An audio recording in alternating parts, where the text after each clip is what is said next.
Today, Steve Ember and Frank Oliver complete the story of industrialist Henry Ford.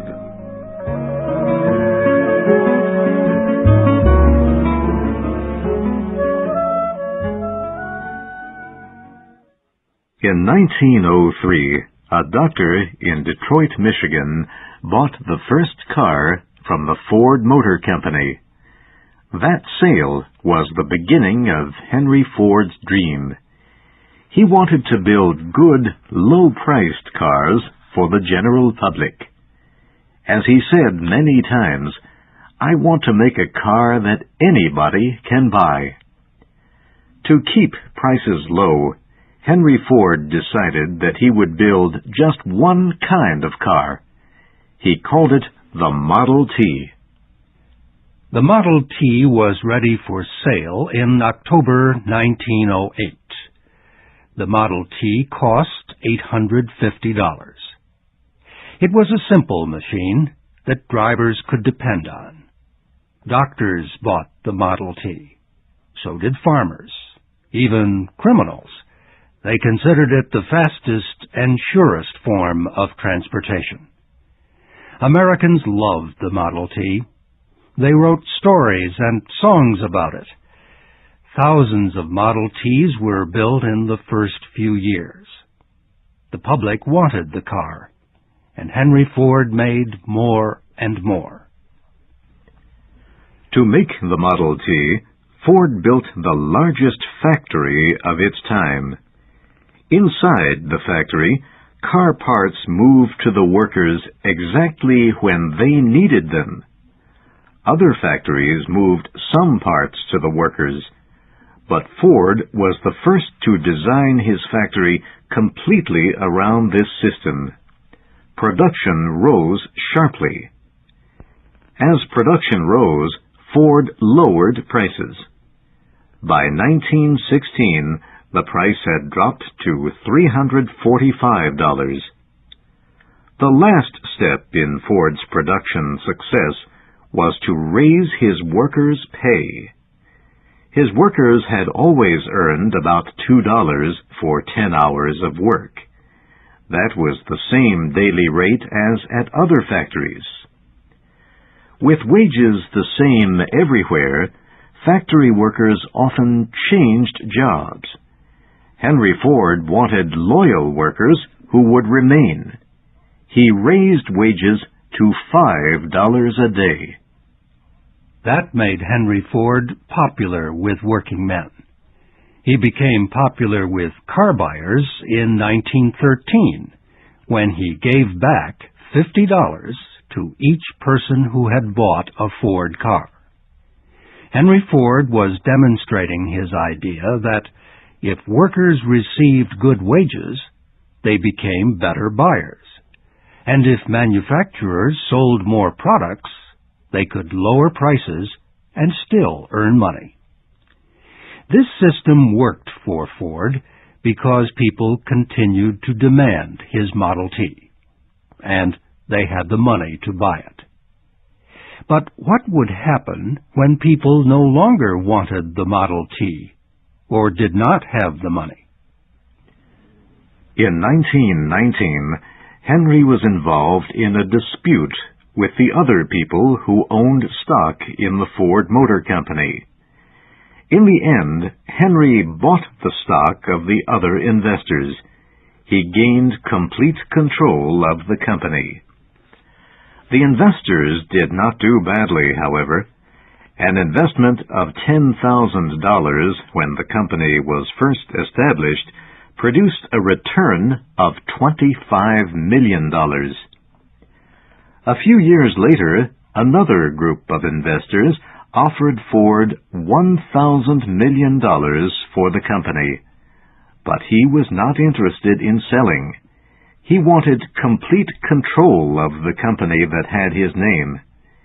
In a sense, Henry Ford was the company. Henry's son Edsel was named president of the company before 1920. No one truly believed that Edsel was running the company. Whatever Edsel said, people believed he was speaking for his father. In 1923, 57% of the cars produced in America were Model T Fords. About half the cars produced in the world were Fords. Taxicabs in Hong Kong, most of the cars in South America. Never before or since has one car company so controlled world car production. The success of the Ford Motor Company permitted Henry Ford to work on other projects. He became a newspaper publisher. He bought a railway. He built airplanes.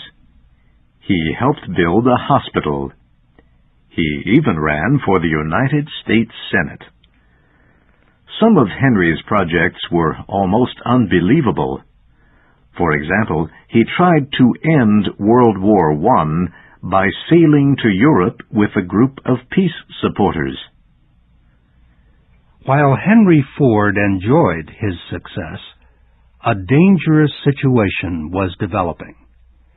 Other companies began to sell what only Ford had been selling, good, low-priced cars. Ford's biggest competitor was the General Motors Company. General Motors produced the Chevrolet automobile.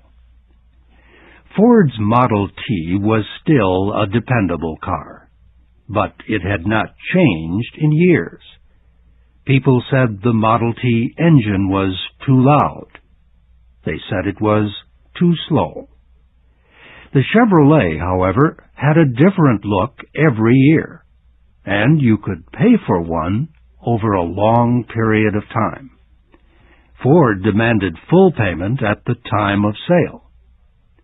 Ford's share of the car market began to fall. Everyone at Ford agreed that the Model T must go. Henry Ford disagreed, and it was his decision that mattered. Finally, in 1926, even Henry admitted that the age of the Model T was over. A new Ford was needed. A year later, the Model T was gone. Strangely enough, people mourned its end. They did not want to buy it anymore, but they recognized that the Model T was the last of the first cars in the brave new world of automobile development. The success of Ford's new cars did not last long.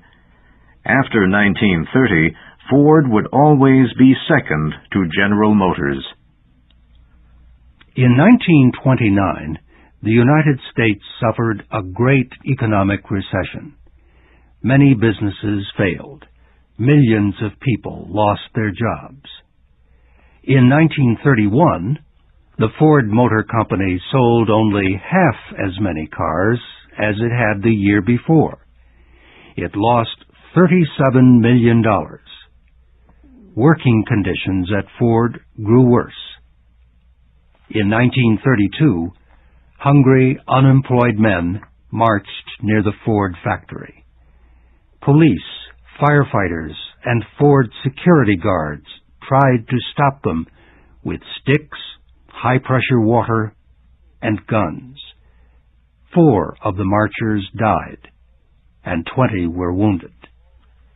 Newspapers all over the United States condemned the police, firefighters, and security guards for attacking unarmed men.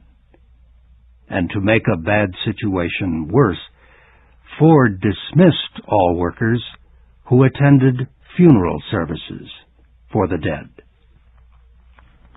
More violence was to come.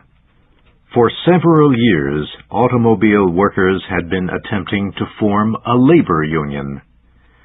Union leaders negotiated first with America's 2 other major automobile makers, the Chrysler Company and General Motors.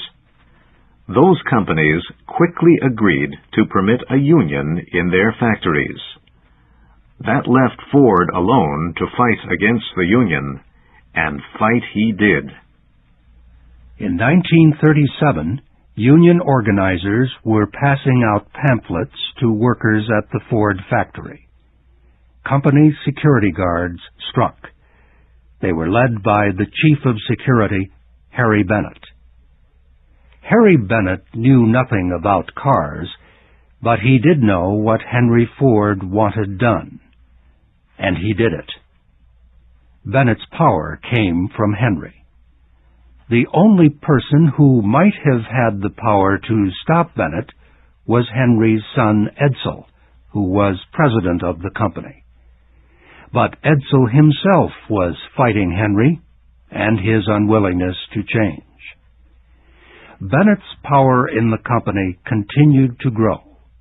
His violence against the Union of Automobile Workers also grew.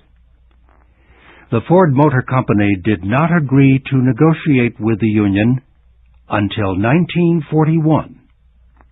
Henry Ford accepted an agreement.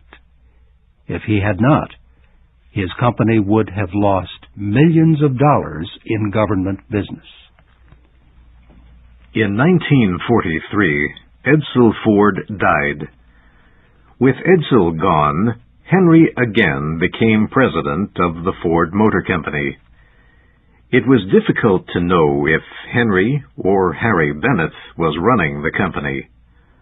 America was at war, and Henry was 80 years old, too old to deal with the problems of wartime production, and Bennett knew nothing at all about production.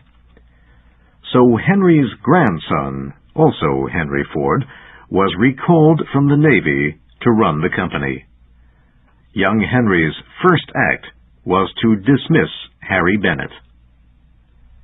Old Henry Ford retired from business. His thoughts were in the past. He died in his sleep in 1947 at the age of 83. Henry Ford was not the first man whose name was given to an automobile, but his name, more than any other, was linked to that machine, and his dream changed the lives of millions of people. Some still wonder if Henry Ford was a simple man who seemed difficult, or a difficult man who seemed simple. No one, however, questions the fact that he made the automobile industry one of the great industries in the world.